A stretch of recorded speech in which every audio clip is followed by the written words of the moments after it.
Feliz día, bienvenidos de vuelta. El día de hoy vamos a continuar cubriendo otro tema más que está muy relacionado tanto a la organización anatómica como funcional de la región encefálica. Hoy vamos a ver más en detalle a el cerebro.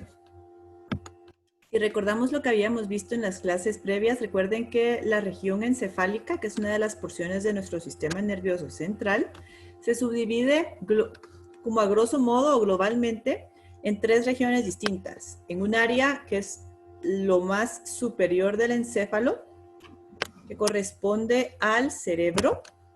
Luego está en la porción inferior el cerebelo y el tronco encefálico. Estas dos estructuras las vamos a ver más en detalle más adelante. Hoy nos vamos a enfocar específicamente en esta región, que es el cerebro, que para nosotros como especie es de gran relevancia.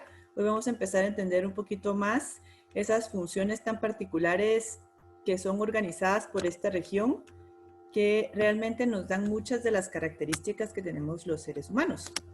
Entonces hay muchas maneras distintas en las que podemos subclasificar o reorganizar a esta región cerebral.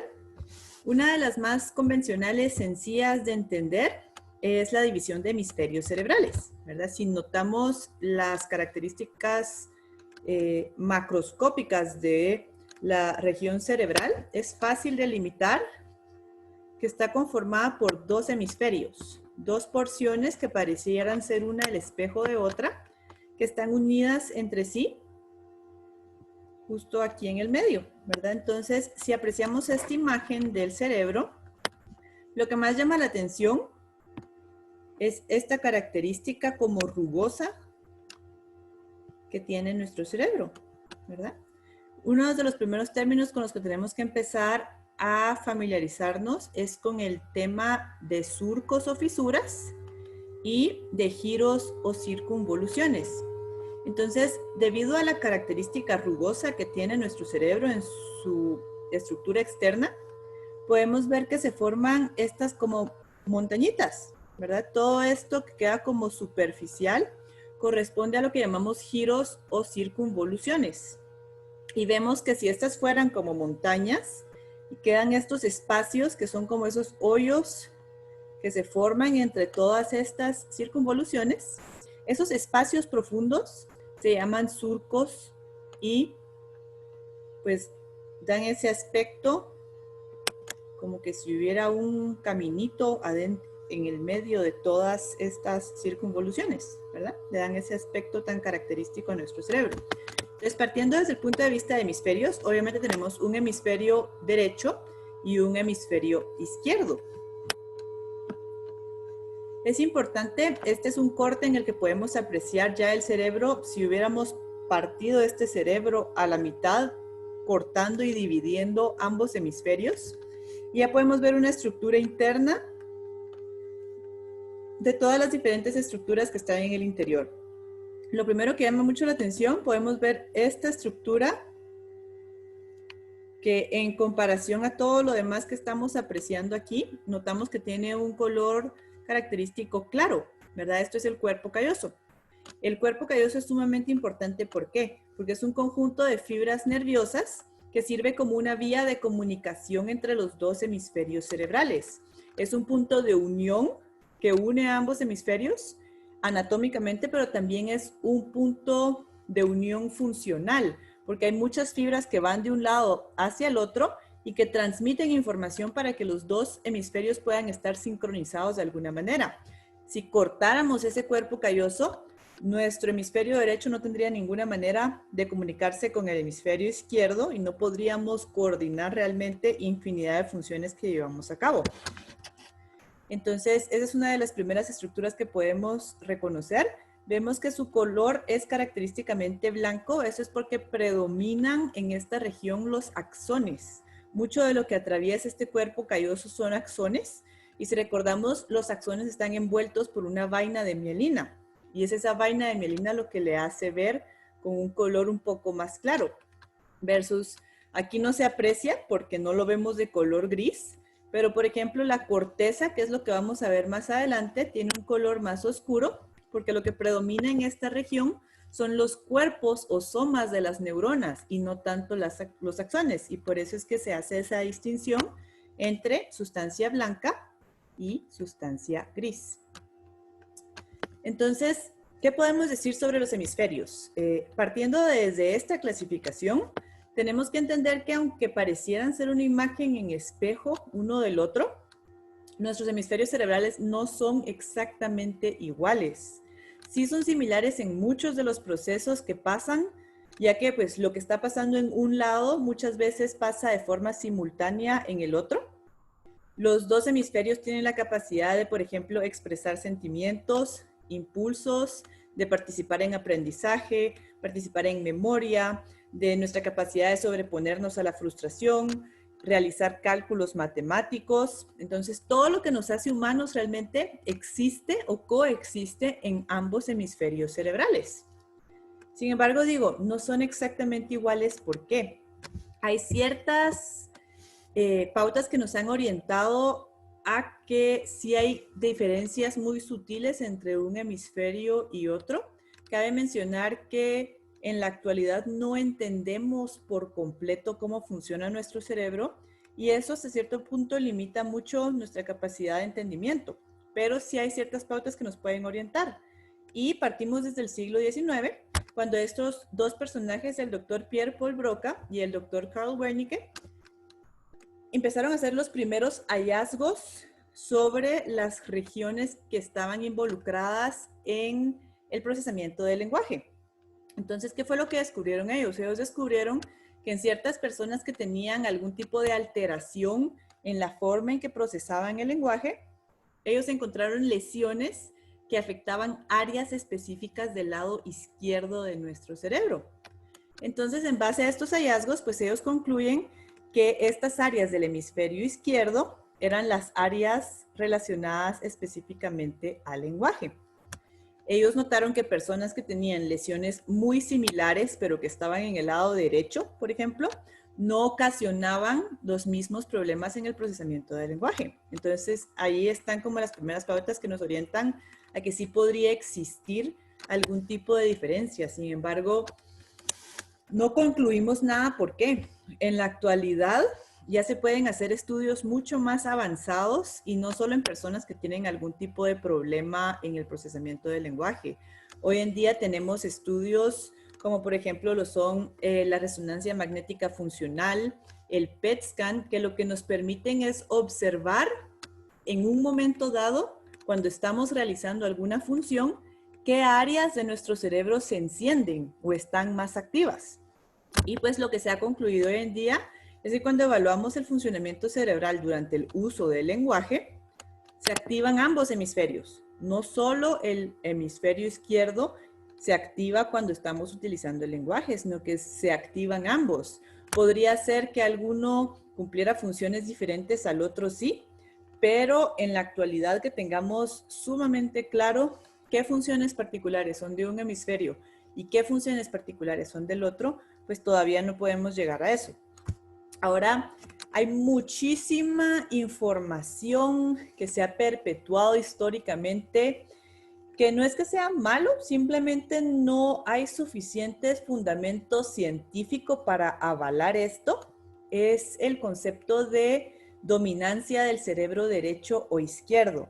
¿A qué voy con esto? No me refiero a si una persona escribe con la mano derecha o con la mano izquierda, sino que hay mucha información que circula en cuanto a que una porción del cerebro participa más en aspectos de lógica, de organización, habilidad numérica, escritura, que vendría siendo el hemisferio izquierdo, mientras que el cerebro derecho o hemisferio derecho está más involucrado en la creatividad, en todo lo que es visual artístico, en recordar imágenes. Este es un concepto que es muy ampliamente aceptado.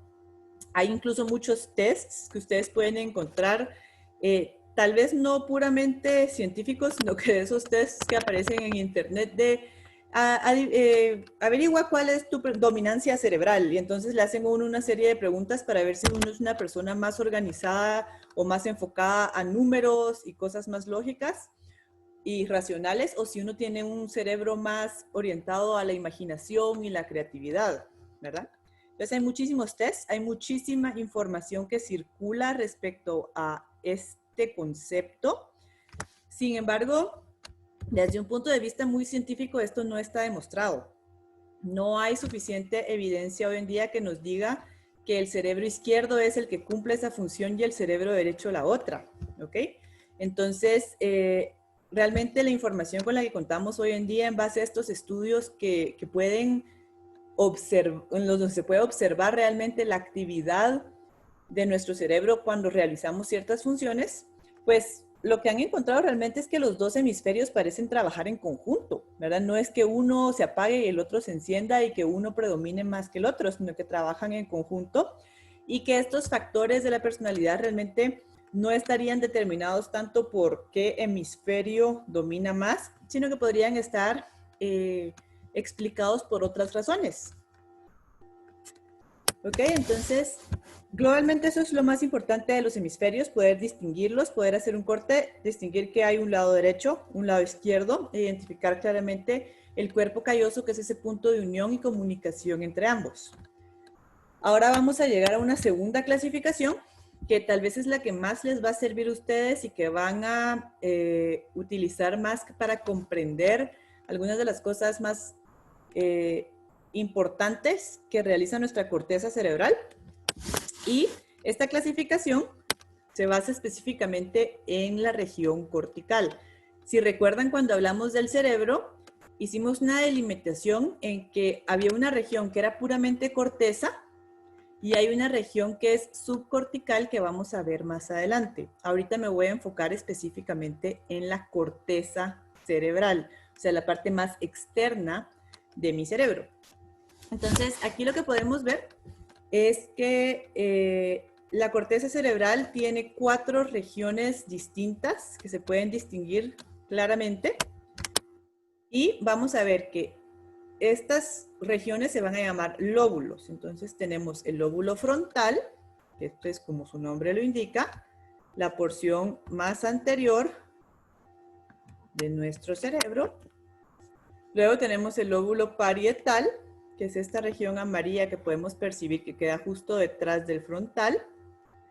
El lóbulo temporal, que si lo quisiéramos visualizar de alguna manera, sería lo que queda abajo de nuestras orejas prácticamente, ¿verdad? O sea, si incidiéramos adentro, o sea, abajo de nuestras orejas, abajo del cráneo, eso correspondería al lóbulo temporal. Y por último tenemos a nuestro lóbulo occipital, que es la región más posterior, lo que queda hasta atrás de mi cerebro. Incluso aquí podemos ver, aquí está el cerebelo, ¿verdad? Que es la parte que queda inferior a nuestro cerebro. Entonces ahí tenemos ya delimitados nuestros 4 lóbulos cerebrales. ¿Cuál es el punto de que hagamos esta división de lóbulos? O sea, no es simplemente para ponerles un colorcito a cada una y que se mire más bonito. La razón de dividir nuestra corteza cerebral de esta manera es porque cada uno de estos lóbulos, que son estructuras, si las queremos ver de cierto punto, anatómicas, tienen funciones muy diferentes. Entonces es una clasificación tanto anatómica como funcional. Si está bien delimitada, importante aquí que podemos ver, ¿se acuerdan que hablamos de los surcos y las circunvoluciones? Podemos ver, por ejemplo, que el lóbulo frontal y el lóbulo parietal están divididos por un surco bastante importante que se llama el surco o fisura de Rolando. Y por ejemplo acá el frontal y el temporal están divididos por otro surco o fisura que se llama la fisura de Silvio. Entonces sí son estructuras anatómicamente distintas, pero más importante que su anatomía es su función. Funcionalmente cada uno de estos lóbulos participa en procesos muy, muy distintos. Entonces vamos a empezar hablando del lóbulo frontal. El lóbulo frontal es el más extenso de los lóbulos en el cerebro humano.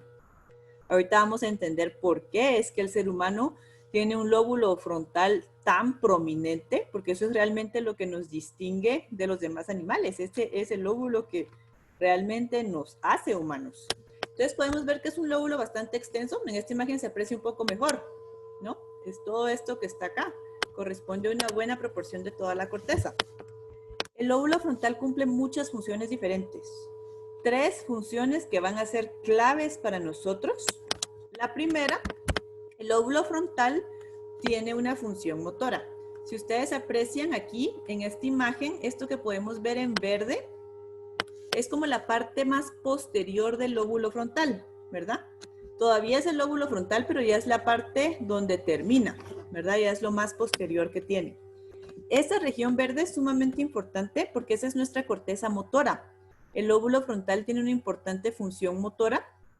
Juega un papel muy importante en la generación de movimientos voluntarios de las diferentes partes del cuerpo. Entonces, si recuerdan lo que vimos antes, que habían muchos nervios que pueden provenir de todo el cuerpo y llevar información para generar una respuesta motora, mucha de esa respuesta motora se va a generar en esta porción, ¿ok? Es como el centro más alto de integración de función motora que hay en nuestro cuerpo. Vamos a ver que no es el único que participa en movimiento, pero la corteza podríamos decir que es la que manda a todos los demás, y entonces esa región del lóbulo frontal es la que realmente gobierna todos los movimientos.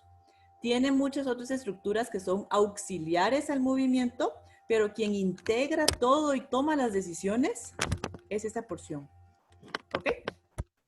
Luego hay otra función muy importante en la que participa el lóbulo frontal. Esto lo vamos a ir viendo más adelante cuando ya hablemos de la fisiología del lenguaje y otras características importantes de esto. Pero el lóbulo frontal participa extensamente en lenguaje, ¿ok? Aquí en esta segunda imagen podemos ver delimitado en rojo una área importantísima que es el área de Broca. Esa área nos permite generar palabras, nos permite producir lenguaje. Entonces esa es la segunda función de nuestro lóbulo frontal.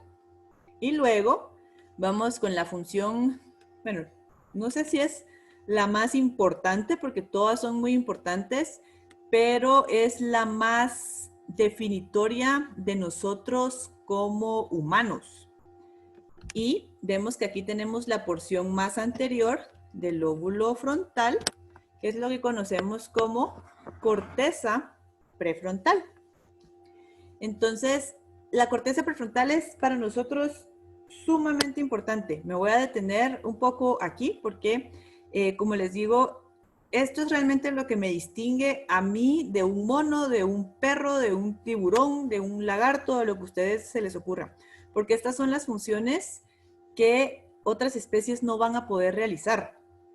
Movimiento, pues básicamente casi que todos los seres vivos tienen cierta capacidad de movimiento, tal vez no tanto como la nuestra, pero los seres vivos se caracterizan por esa capacidad de moverse. Entonces, eso no nos distingue mucho, pero vamos a ver que estas funciones prefrontales sí son muy características y únicas del ser humano, por lo menos al nivel tan especializado que lo tenemos.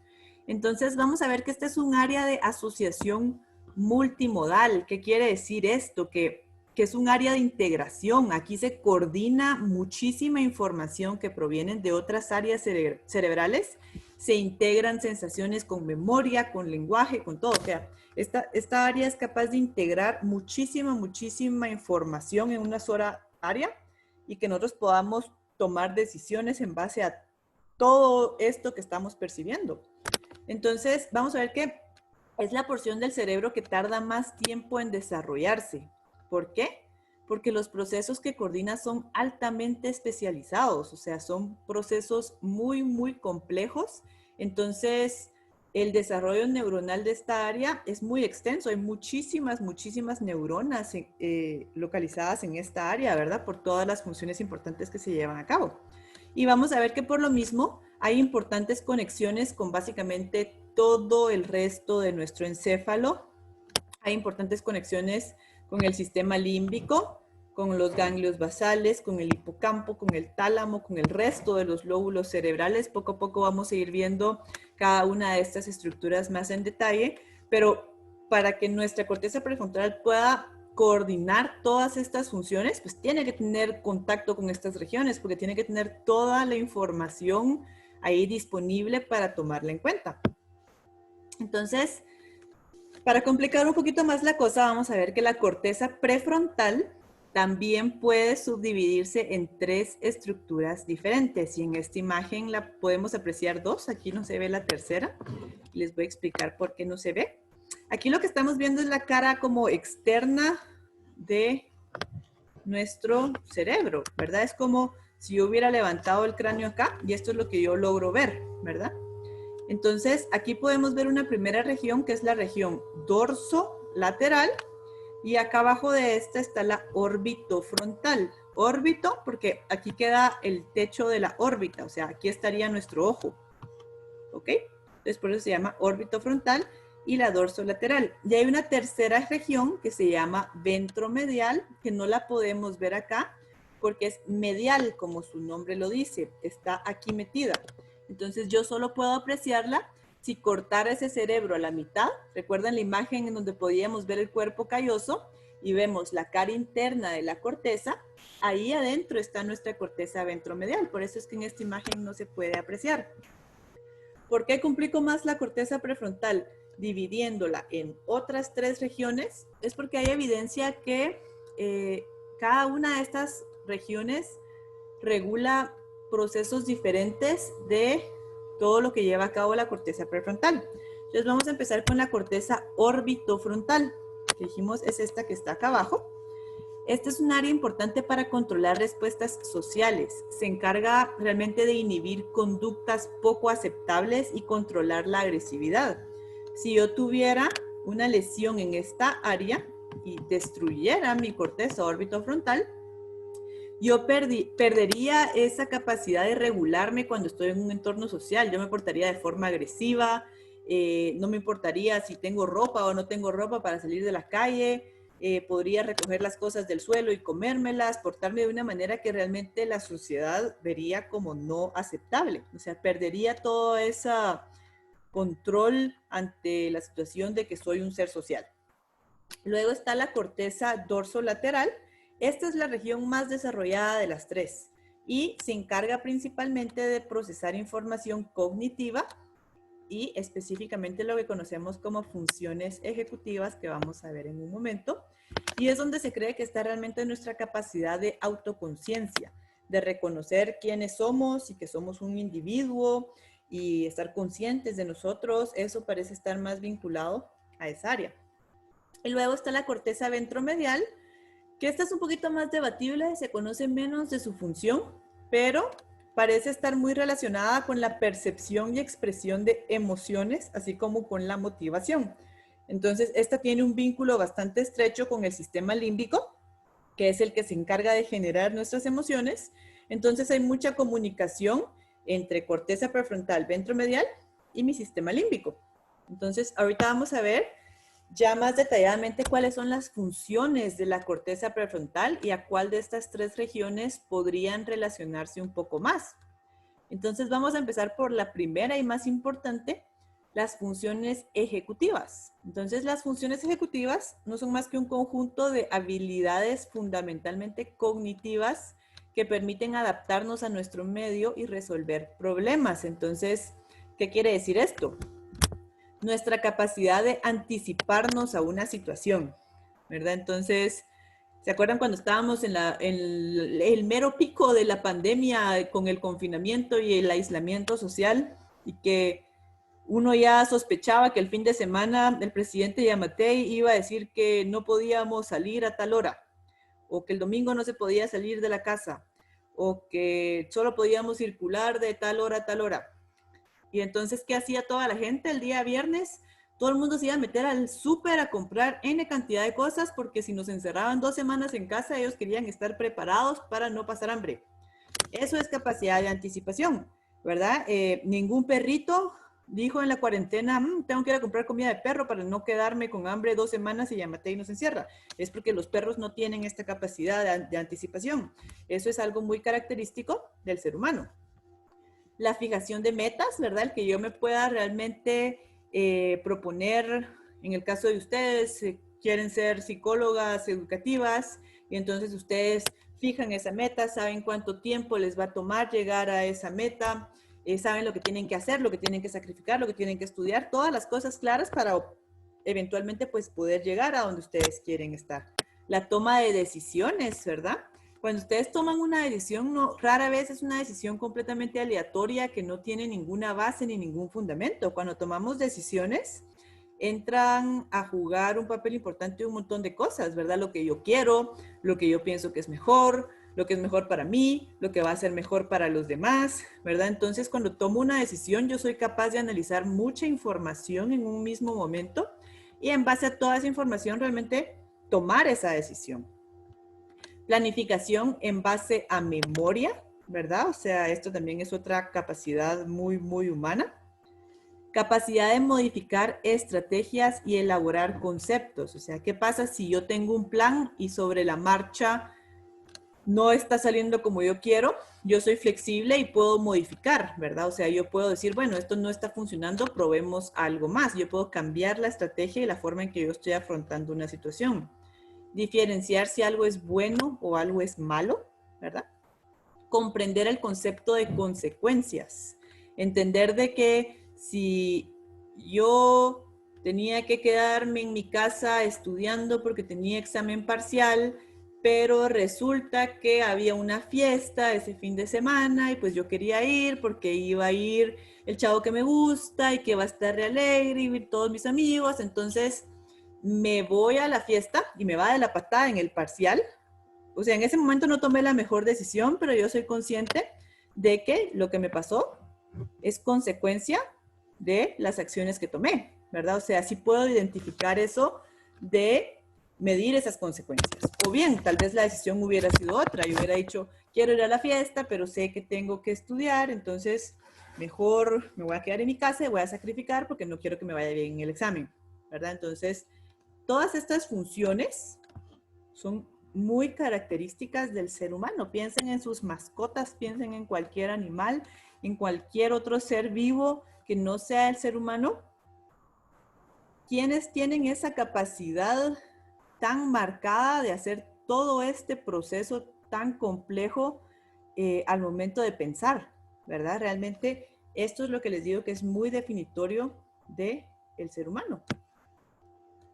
Luego, hay otras funciones que son muy importantes. Por ejemplo, regresando solo un segundito acá. Esto es a lo que me refiero, que es lo que es principalmente mediado por la corteza dorsolateral. Por eso es que la corteza dorsolateral es tan importante. Luego tenemos una segunda función, atención, memoria e inteligencia. Nuestra capacidad de fijar atención y memoria de trabajo también son funciones de nuestra corteza prefrontal.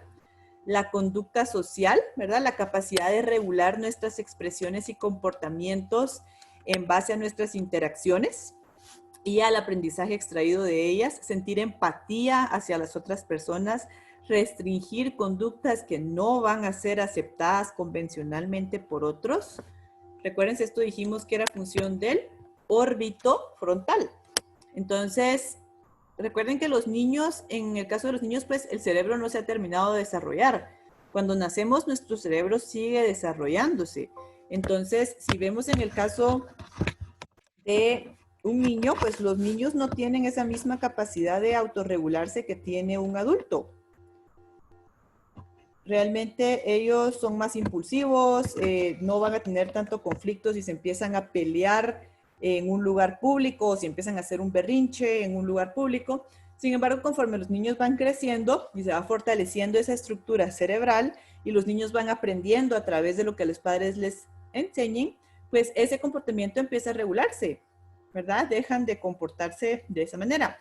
Sin embargo, vamos a ver que hay adultos que tienen 30 años y siguen peleándose en los bares con otros adultos y teniendo comportamientos que no son completamente adecuados para un ser humano. Ahí tiene mucho que ver un factor psicológico y probablemente un pobre desarrollo de esta región cerebral, ¿verdad? Pero lo esperado es que la pudiéramos desarrollar de una mejor manera para que nuestro comportamiento pues sea más adecuado. Luego tenemos como cuarta función la motivación. La motivación es sumamente importante porque nos permite dirigir nuestra conducta para conseguir una meta, ¿verdad? a la misma vez lo que nos hace es vincular una emoción y una cognición. Porque pongámonos a pensar, ¿qué pasa si alguno de ustedes decide, bueno, no decidieron, sus papás, su papá quería que ustedes fueran abogados? Y entonces ahí está la presión constante de quiero que sea abogado, quiero que sea abogado, quiero que sea abogado. Entonces crecieron y se deciden meter a la universidad a ser abogados. Entonces hay un pensamiento muy firme ahí de quiero ser abogado porque N cantidad de razones que les ha dado su papá toda la vida, pero principalmente porque quieren complacer a su papá. Y porque eso es lo que les están imponiendo casi que hagan. Sin embargo, no hay una muy fuerte emoción porque ustedes querían ser psicólogos. Entonces, ¿qué es lo que pasa? Si no tenemos esa conexión entre una cosa y la otra, a veces la motivación es muy difícil, ¿verdad? Piensen en una clase en el colegio que no les gustaba. Entonces, si ustedes hacían un gran esfuerzo por entender los temas, podían entenderlos, pero nunca era una clase que se iba a volver bonita, ni agradable, ni emocionante, porque no les gustaba, ¿verdad? No había ninguna motivación real para eso. Versus, ¿qué pasa cuando algo realmente nos gusta y tenemos ese impulso de que esto es lo que queremos en nuestra vida? Estudiar para eso, es más fácil dedicarnos a eso, es más fácil. Entonces, esa motivación también está muy involucrada con nuestra corteza prefrontal. Y por último, la quinta función tiene que ver con emocionalidad. El sistema límbico, pues como ya hablamos un poquito antes y hablaremos más adelante, es el mayor regulador o generador de emociones. Pero ¿qué hace la corteza prefrontal? Es la que nos permite el control consciente de esas emociones. Si yo fuera puro sistema límbico, entonces cada vez que yo sintiera una emoción, explotaría en emoción y la expresaría de una manera muy abierta. Entonces cada vez que yo me sintiera triste, me pondría a llorar en cualquier lugar en donde esté. Aunque esté yo en una reunión importantísima de trabajo, me pondría a llorar, ¿verdad? Entonces, pues no sería tampoco lo más correcto, ¿verdad? El que yo no pudiera realmente regular esas emociones. Entonces la corteza prefrontal de alguna manera hace negocios con el sistema límbico. Es como si ahí está la emoción, pero yo puedo regularla, ¿verdad? Porque esa es la función de la corteza prefrontal. Entonces no me voy a poner a llorar aquí en la reunión súper importante en frente de mi jefe. Tal vez me voy a poner a llorar en mi casa cuando esté solita, pero no aquí en frente de mi jefe, ¿verdad? Entonces nos permite regular esas emociones de una mejor manera. Entonces, con eso concluimos el lóbulo frontal. Como les decía, el lóbulo frontal para el ser humano es el más importante, por eso es el más grande también. Entonces, creo que es el que tiene que quedar más claro de todos los lóbulos. Vamos a continuar con el lóbulo parietal. Este es el encargado de procesar información sensorial de todo nuestro cuerpo. ¿A qué me refiero con esto? Tacto, temperatura, dolor, presión. Entonces aquí podemos ver nuestro lóbulo parietal. La región somatosensorial, de procesamiento somatosensorial, corresponde justo a esta área de acá. Okay, es la porción más anterior del lóbulo parietal. ¿Se acuerdan que dijimos que la función motora del lóbulo frontal es esta? ¿Verdad? Entonces aquí está lo motor es esto y sensorial es esto. Quedan incluso a la par estas dos regiones, solo están divididas por esta cisura que tenemos acá, que dijimos que era la cisura o fisura de Rolando. Entonces, ¿se acuerdan que hablamos de todos los nervios espinales, de todos los nervios craneales que llevaban sensaciones desde afuera hacia adentro? Pues este es el punto donde vamos a interpretar esa información relacionada a esto, a tacto, a dolor, a presión, a temperatura. Esas sensaciones se procesan en esta región. Y también participa en el control del movimiento porque está íntimamente relacionada con las áreas motoras y centros de planificación de nuestro lóbulo frontal. Eso es importante que entendamos siempre con el cerebro.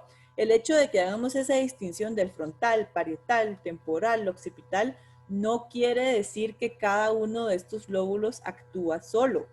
Cada uno tiene una función predominante, pero todos están interrelacionados, se comunican entre sí y trabajan en conjunto.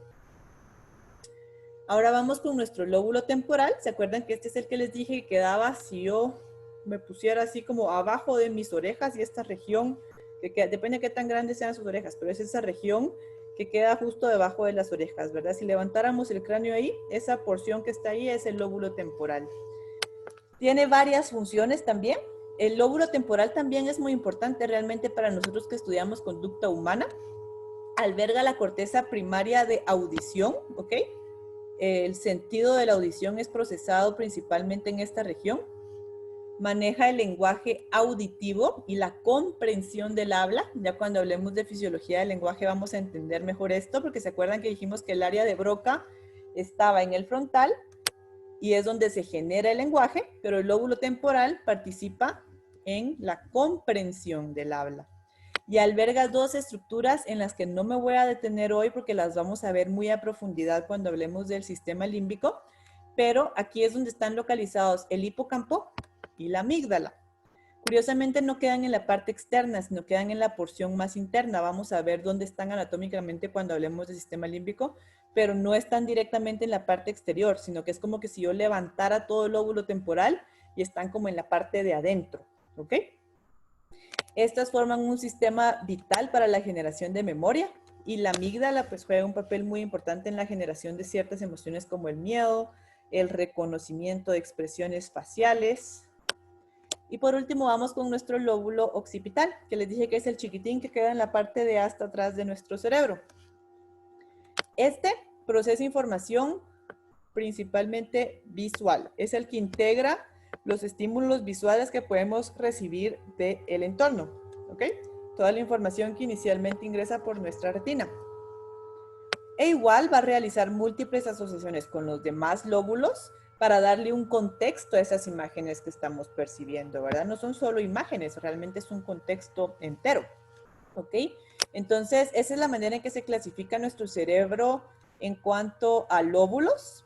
Hoy en día, esto es importante que ustedes lo conozcan a grandes rasgos. No necesito que se aprendan de memoria muchas de estas cosas, pero sí que estén familiarizados con este sistema, que es el sistema de áreas de Brodmann, porque es otra clasificación de la corteza cerebral que está vigente hoy en día y se utiliza extensamente. Entonces, ¿qué es lo que pasó aquí? Este señor que ven acá es un neurólogo alemán llamado Corbinian Brodmann, que a principios del siglo XX él estudió extensamente el cerebro y lo que quería hacer era como tratar de definir de una manera más minuciosa cuál era la función de cada una de las partes de la corteza cerebral, pero no así a grosso modo como lo acabamos de ver, sino en mucho más detalle. Él quería agarrar cada porcioncita y tratar de identificar una porción particular para cada una de las áreas específicas que se podía encontrar en cada uno de estos lóbulos. Entonces veamos lo que hizo. Nos complicó muchísimo la vida. Y en la actualidad, este sistema se basa en 47 áreas diferentes dispersas a lo largo de toda la corteza cerebral y cada una de estas áreas está involucrada en procesos distintos. O sea, él y las personas que siguieron su trabajo después de él lograron determinar que todas estas áreas que ustedes ven aquí delimitadas, cada una tenía una función más o menos única, o algunas trabajaban en conjunto con otras, pero delimitando más claramente cada una de esas áreas. Entonces, este sistema funciona como una especie de mapa que nos ayuda a entender las estructuras y funciones de nuestro cerebro. ¿Por qué es importante que ustedes sepan este concepto de áreas de Brodmann? Porque es el sistema más conocido y más empleado a nivel mundial cuando hablamos específicamente de función. ¿Necesito yo que ustedes se sepan las 47 áreas de Brodmann? La verdad es que no, ni yo me las sé y no espero que ustedes se las vayan a aprender de memoria. Esto es algo que se puede consultar fácilmente en muchos lugares, pero sí quiero que se familiaricen con el concepto, o sea, de que el término de áreas de Brodmann no sea un concepto completamente ajeno a ustedes. Y quería ponerles algunos ejemplos de cuáles son estas áreas, ¿verdad? Entonces aquí parece como cerebro de payaso, de una vez, ¿verdad? Con todos los colores. Obviamente nuestro cerebro no es así. Solo está delimitado de esa manera para tratar de aclarar o delimitar esas áreas diferentes. Pero, por ejemplo, el área 1, 2 y 3, como les dije, no es necesario que ustedes se sepan de memoria qué área corresponde a qué número, pero como ejemplo, el área 1, 2 y 3 es el área somatosensorial primaria. ¿Se acuerdan que les dije que la corteza parietal es la que tiene esa región que es principalmente de interpretación somatosensorial de tacto, dolor y presión. Entonces, si esto, aquí podemos ver, aquí está nuestro frontal y aquí está el parietal. Entonces, el área 1, 2 y 3 podrían correlacionarse a este espacio que está acá. Luego, por ejemplo, tenemos la corteza motora primaria, área 4, que les había dicho. ¿Quién es el lóbulo en donde está albergada la función motora predominantemente el frontal, verdad? En su parte posterior. Entonces, esto de aquí correspondería a nuestra corteza motora primaria.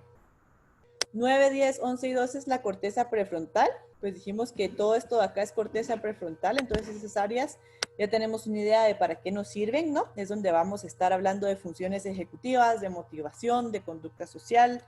17, área visual primaria, donde dijimos que estaba hasta atrás, en el occipital, ¿verdad? Entonces así nos podemos ir con cada una de estas áreas.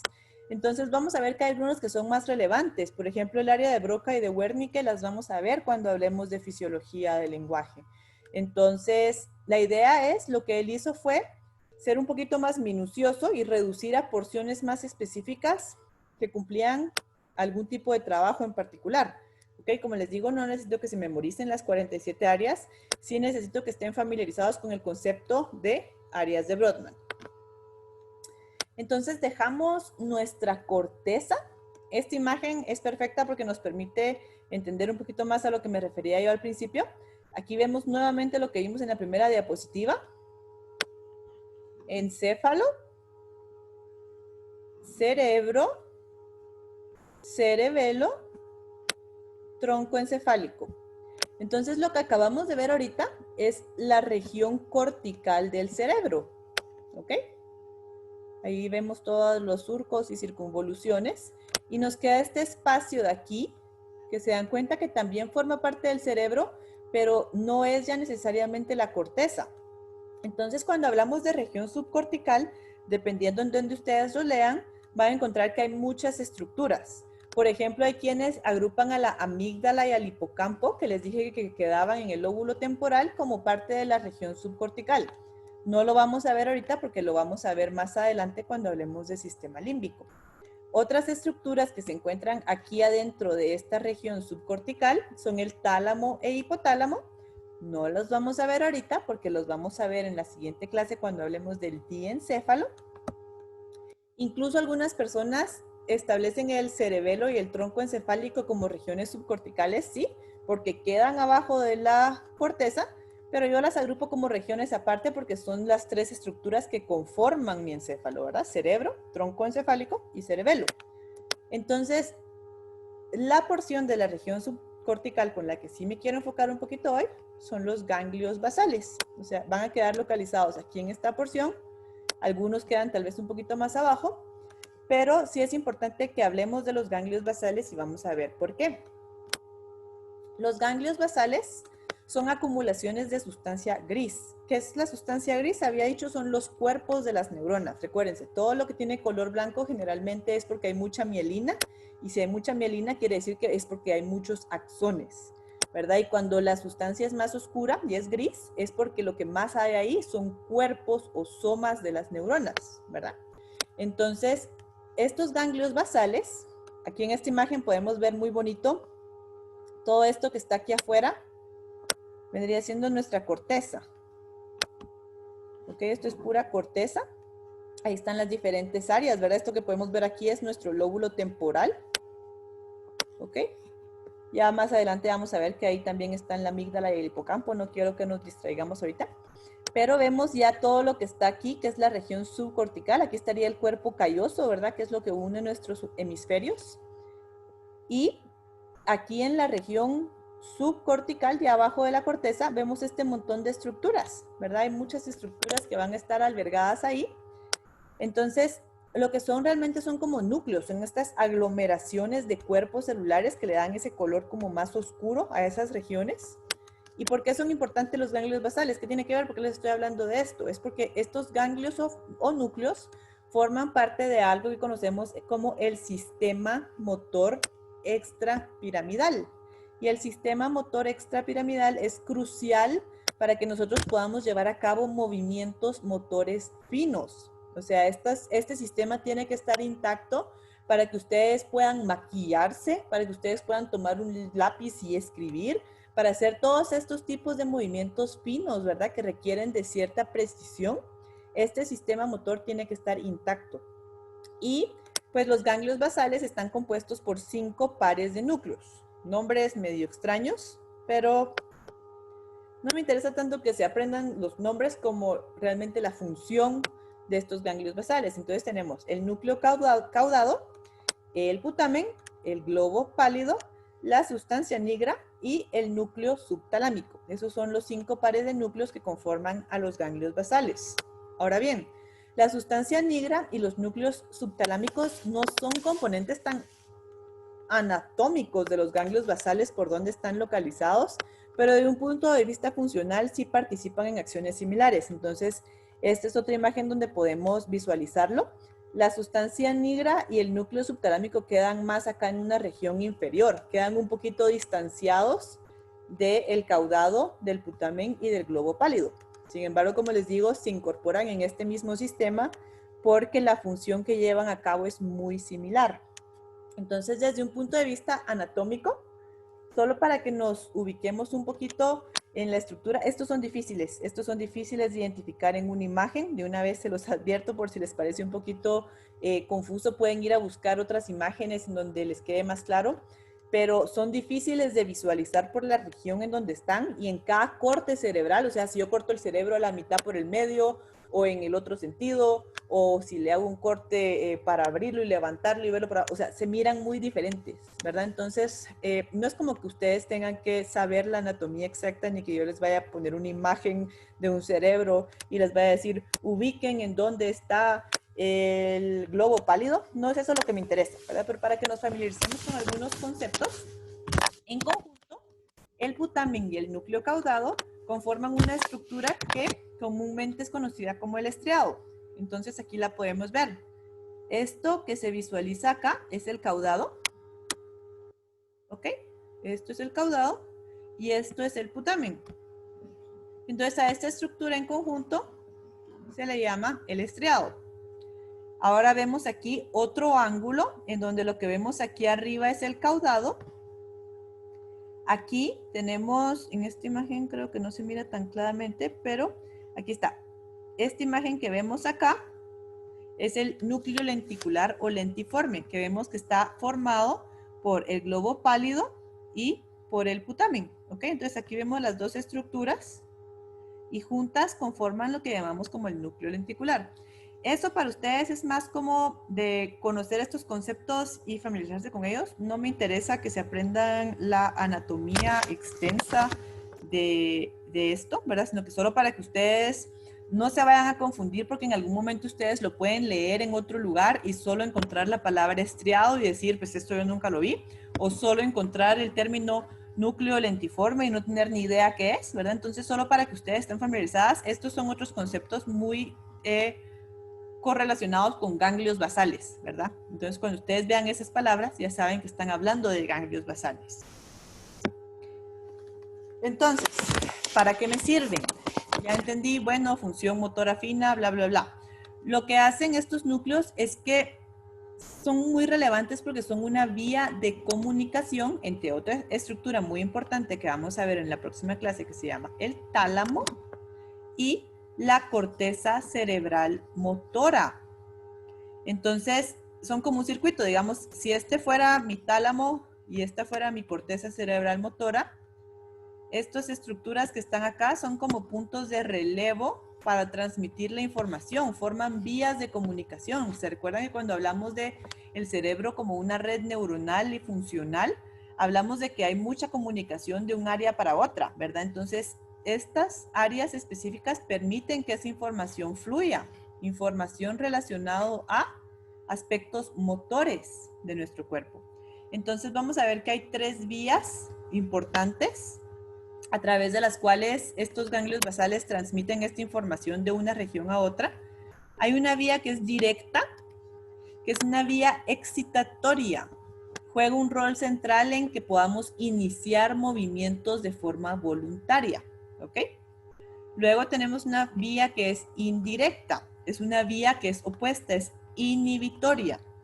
Lo que hace es prevenir movimientos involuntarios. Entonces, dense cuenta del concepto porque es distinto. Uno me ayuda a moverme y el otro evita que yo haga movimientos que yo no quiero hacer. ¿Ok? Entonces se crea un equilibrio en el que mi movimiento es súper fino y adecuado y me puedo maquillar perfectamente el ojo sin que haya un movimiento brusco con el que me ensarte algo en el ojo y que haya suficiente movimiento para que yo pueda desplazar el maquillaje y maquillarme bonito, ¿verdad? Entonces son dos cosas complementarias que están pasando al mismo tiempo que hacen que mi movimiento sea fino. Y la tercera vía es una vía hiperdirecta. Esa es la vía más rápida de inhibición de toda la función motora. Entonces, estas dos son inhibitorias y la directa es excitatoria, permite iniciar movimiento voluntario. ¿En dónde es particularmente relevante esto? En la enfermedad de Parkinson. La enfermedad de Parkinson es una afección del sistema extrapiramidal principalmente y de las vías de comunicación que hay a través de los ganglios basales. ¿Qué pasa en el Parkinson? ¿Se acuerdan que hablamos de la sustancia negra, que era uno de los 5 núcleos que conforman a los ganglios basales, que queda ubicada aquí en la base de nuestro cerebro? Ese núcleo tiene muchas neuronas que producen dopamina y la dopamina es crucial en que yo pueda llevar a cabo movimientos. Lo que pasa en la enfermedad de Parkinson es que por muchas razones que hasta la fecha no tenemos clara, esas neuronas se destruyen. Se destruyen todas esas neuronas en mi sustancia negra y entonces eso viene a provocar una disrupción en las vías de comunicación de los ganglios basales. Y entonces, ¿qué se va a generar? Problemas de movimiento. ¿Qué es lo que vamos a ver? Las personas con Parkinson tienden a presentar dificultad para iniciar movimientos. Entonces uno los puede ver que cuando caminan tienen una marcha muy lenta, ¿verdad? Se desplazan con mucha lentitud, quieren mover la pierna derecha, pero les cuesta muchísimo iniciar el movimiento y después mover la pierna izquierda, pero les cuesta muchísimo iniciar el otro movimiento. ¿Por qué? Por la vía directa, ¿verdad? Que es la que nos ayuda a iniciar movimientos. Y luego, el segundo déficit es que las personas no pueden inhibir los movimientos involuntarios y por eso es que las personas con Parkinson se caracterizan por tener temblor constante en sus extremidades, ¿verdad? Eso es el signo más clásico del Parkinson. Las personas tienen ese temblor constante, ¿verdad? Que es más evidente en sus manos, pero puede darse en diferentes regiones del cuerpo. ¿Por qué? Porque también está afectada la vía de comunicación indirecta y la hiperdirecta de los ganglios basales, que son las que se encargan de inhibir movimientos involuntarios. Entonces las personas no pueden controlar esos movimientos y están haciendo esos movimientos involuntarios todo el tiempo. ¿Ok? Entonces esa es la relevancia de los ganglios basales. Hasta ahí lo vamos a dejar por hoy. Más adelante ya vamos a ver específicamente el diencéfalo con el tálamo, el hipotálamo y las demás regiones subcorticales como son el cerebelo y el tronco encefálico. Y más adelante veremos el sistema límbico en donde hablaremos un poquito más de hipocampo y amígdala. ¿Ok? Pero por ahí lo vamos a dejar en este momento. Cualquier duda, por favor, no duden en escribirme. Y pues si no me pueden escribir, siempre podemos resolverlas en la próxima clase.